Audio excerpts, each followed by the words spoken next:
Hello everyone, welcome to my channel Mind Your Exam. In this video, we will learn how to calculate the maximum out of different multiple values that are present in your Excel sheet.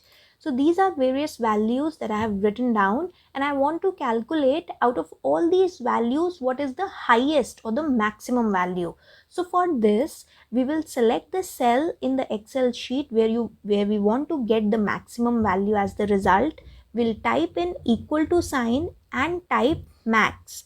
Now when you type max, you can manually start opening bracket by pressing on the keyboard shift and opening bracket key, or you can press tab on your keyboard when the Excel suggests you the max function. So tab will automatically complete the name of the function that you were typing and start a bracket for you.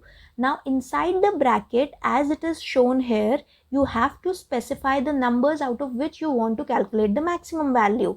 So you select the first cell that is containing the value and then bring your mouse to the right bottom of this cell and drag down using the mouse to select the entire range of numbers.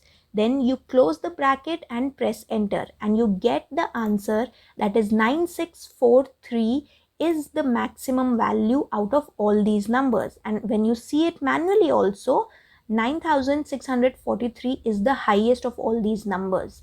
Now if you cannot use the mouse to drag down and select the entire range, you can also select the range by pressing on the or clicking on the first cell, and then you press the shift key and the down arrow simultaneously and select the entire range. You close the bracket, click enter, and you'll get the same result. Okay, so this is how we can calculate maximum value in Excel. Thank you for watching. Till we meet in the next video. Mind your exam.